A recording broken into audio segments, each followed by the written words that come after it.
Y a propósito de la conmemoración del Día de la Mujer en México, hablamos de una situación que ha puesto en alerta a las autoridades. Según las cifras oficiales, anualmente se registran más de 400.000 embarazos en adolescentes, cifra que representa el 20% de los nacimientos en el país. Inicialmente el fenómeno se había presentado en los estados de Chiapas, Oaxaca, Guerrero y Puebla.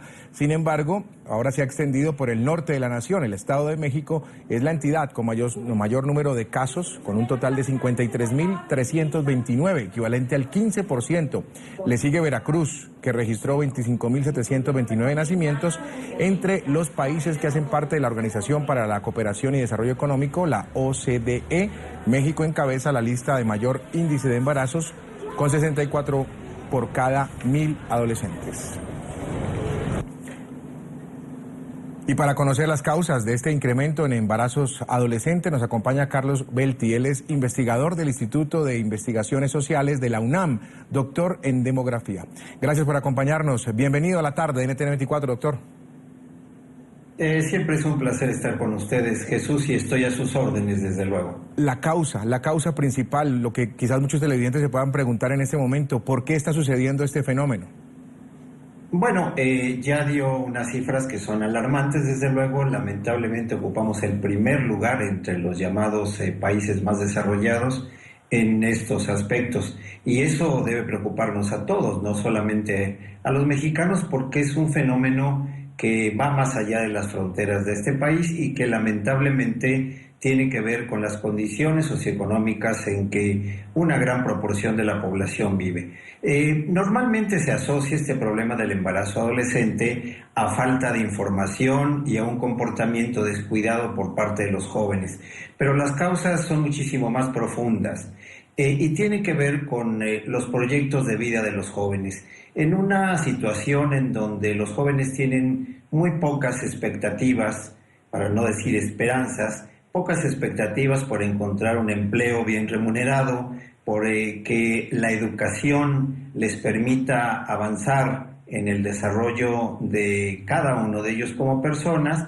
Vivimos en países en donde la maternidad se santifica y entonces, a pesar de que sea un problema para muchas familias el incorporar a un nuevo miembro a través del nacimiento de madres que no han terminado, incluso muchas de ellas, su educación elemental, el nacimiento es bienvenido. Entonces esto tiene profundas raíces socioeconómicas y desde luego tiene una explicación histórica, porque durante mucho tiempo, decía, la familia se ha santificado y la maternidad es una opción para una gran proporción de jovencitas que no tienen un proyecto de vida en otros ámbitos. Es decir, están prácticamente condenadas a tener un rol exclusivamente de madres, porque otros roles como los de trabajadora fuera del espacio doméstico o el desarrollo profesional en otros ámbitos está limitado para muchas de ellas. Esas son las razones de este gran problema, Jesús. Claro, y también la responsabilidad que recae en el Estado, quizás por una errónea planificación en cuanto al sistema de educación que se le puedan brindar a los jóvenes, pero también recae en la familia y también recae en ese núcleo que quizás el problema de muchos adolescentes es que no lo tienen. Al no tener ese núcleo familiar, pues vemos con tristeza que este fenómeno se produce. El Estado es responsable, pero también es responsable la familia.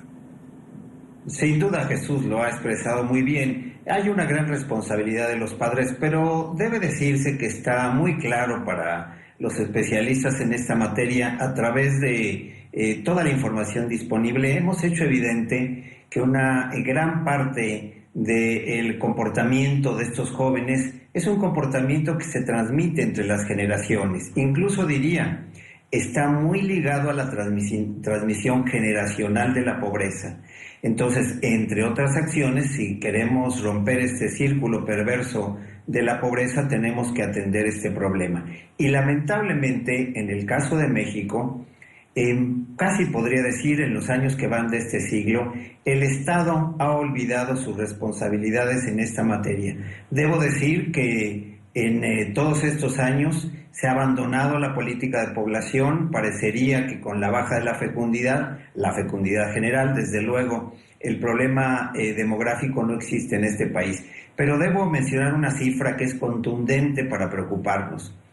En este momento, en México, nacen cada año más de 2 millones de mexicanos, una cifra muy similar a la que teníamos cuando se hablaba de la denominada explosión demográfica en México.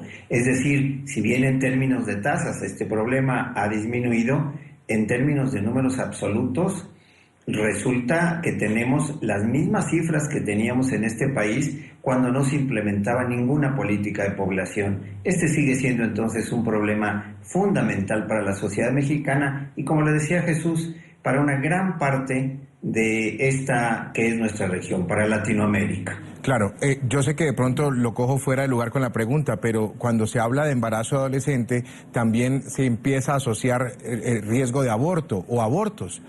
Yo no sé si usted maneje cifras o maneje información que no va ligada al nacimiento, que es lo que estamos tocando, el nacimiento de niños en embarazo adolescente, pero también la pregunta creo que tiene lugar en cuanto al tema del aborto. Sí, desde luego. Bueno, debo decir que también se ha asociado erróneamente las políticas para limitar, desde luego, la fecundidad y en este caso muy concreto, para interrumpir el embarazo a través del aborto, con una visión poco responsable de individuos y de organizaciones. Pero vale la pena decir que en ámbitos en donde la interrupción del embarazo es legal, cuando el aborto es legal, este no está asociado de ninguna manera a los embarazos de jovencitas.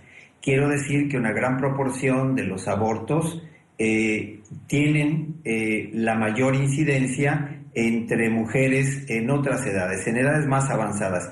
Entonces, esto no significa que en una sociedad que legalice el aborto va a incidir precisamente en la tasa de embarazos adolescentes y por lo tanto los va a hacer más irresponsables. Esto no es así. Sin embargo, sí vale la pena decir que como una proporción de estos embarazos son embarazos no deseados, sin duda que la legalización del aborto hará fundamentalmente que el aborto en condiciones inseguras pueda ser una opción para la población que desea interrumpir un embarazo. Pero debemos echar abajo falsas ideas que suponen que incidirán negativamente en el comportamiento de los jóvenes y este es uno de los casos más evidentes. Finalmente, doctor, yo no sé si haya una relación también o ustedes lo puedan analizar o lo tengan presente.